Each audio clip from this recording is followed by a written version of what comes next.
Just proud of the effort of our guys. I thought for 40 minutes, I thought we tried to create tempo, and the tempo was created by our defense. Even when we were down 13 early on, just thought we just had to get kind of like you have a nightmare. You're trying to get the sluggishness out of you. But thank goodness for our bench. I thought our guys coming off, Desi and Keyshawn Embry. I think Gabe came off the bench. Reggie Chaney came off the bench. And I thought those guys really kind of changed the tempo defensively, just really getting after it, getting in lanes and getting steals, getting to the basket, getting into their defense. And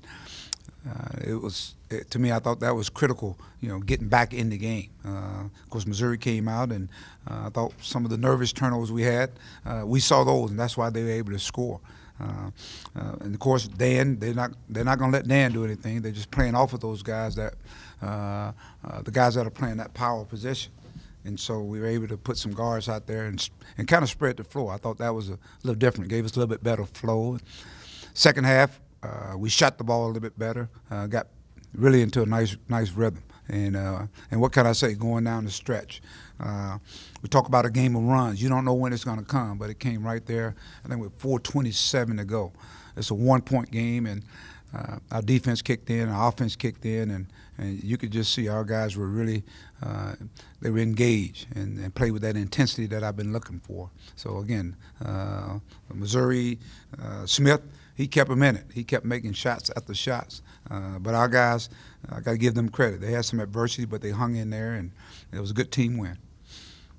Yeah, Mike, you guys obviously been struggling. What's going through your mind when you're down 17-4, and I think you're 1 for 12? What'd you guys do to get it going in your direction? Well, we brought some energy off the bench. I thought the guys came off the bench and they created some offense with their defense, and we were able to score, get some easy opportunities, some layups, and before you know it, kind of broke the ice. It's kind of like it was kind of chilly, I guess, out there on the floor.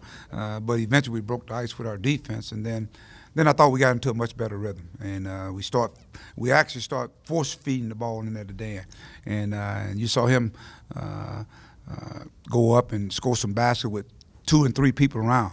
And it tells you what kind of player Dan is. I mean, he gets a double-double when they're really just throwing people at him. But we were able to, again, go a little smaller, spread the floor, get into gaps, and knock some shots down. Yeah, Hans talked about you guys, going smaller, going with 4 guards. There are some key spots. What led to that strategy? Well, they were backing off guys. They were just packing it all in on Dan. And so in order to do that, you got to open up the floor. To space the floor, you got to bring out guys that hopefully can knock shots down, or even the threat of knocking shots down. And I thought we were able to do that. Mike, did you think the pressure from your 4-guard lineup would have force Missouri into a few more turnovers than you were doing early in the first half? You know what? I just talked about what we want to do. I thought we want to create tempo, and that's who we are. And so it was good for me just to see our guys go out and leave it all on the floor.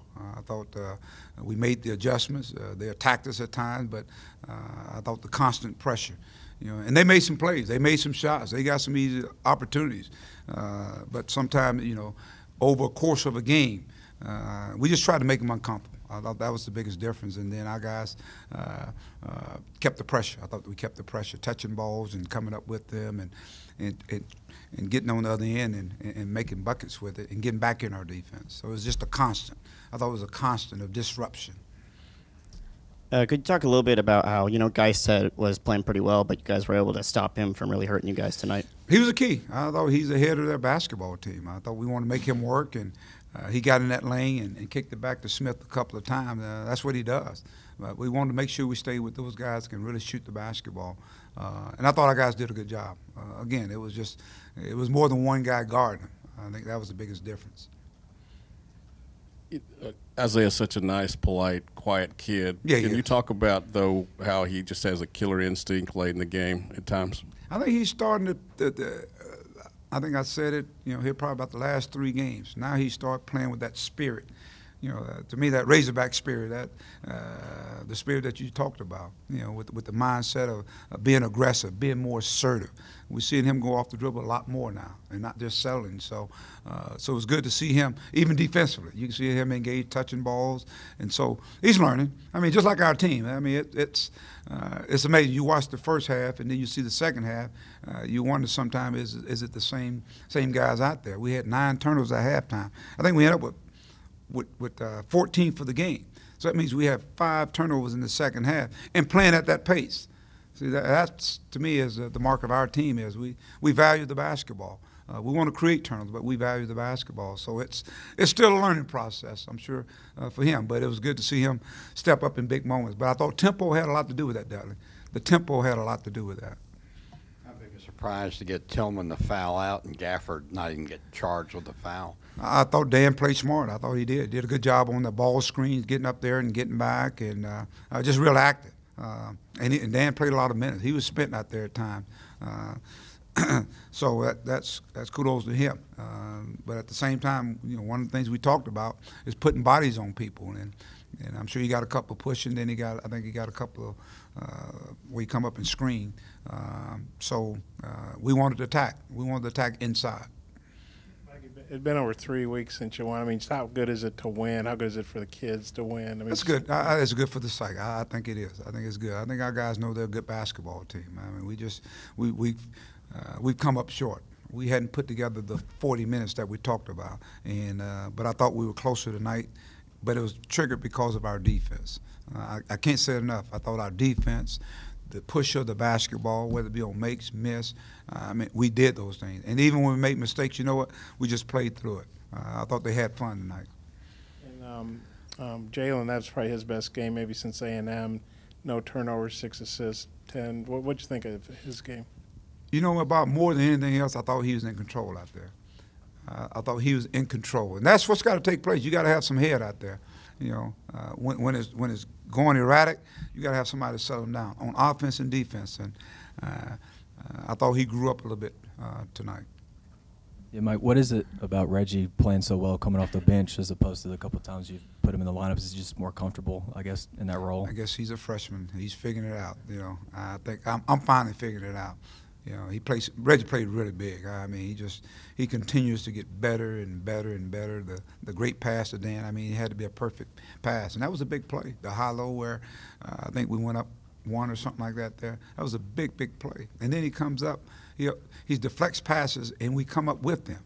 That's big. He can switch on the guard and guard to guard. So his impact on this team is very, very important. And we want to put him in a position where, he helps us. Our bench outscored their bench 19-15. And I said again, the biggest component of this team is going to continue to be our bench, night in and night out. Somebody got to step up. Desi comes out. I thought Desi played well. He had a couple of charges, but I thought for the most part, he's learning, coming out and bringing energy, his defense. As a matter of fact, I think he once scored the second field goal of the game. That really kind of got us going. Keyshawn, he comes in, he hits a shot that gets us up in the first half. I mean, it was a banker. I don't know if he called bank, but you know what? It all counts. I'll tell you what, the biggest play in the game was right there at halftime where Daniel gets us and scoops it up. That was a big play. I thought it was a momentum play going into halftime, knowing that we hadn't played as good as we're capable of playing. But somehow our guys were fighting, scratching, and clawing. I was going to ask you about that shot, but I'm good. I beat you to it, Bob. See, I'm good, Bob. I'm good, Bob. I know it. Everybody want to go home and get some sleep, Bob. All right. Thank you, guys. Have a good night.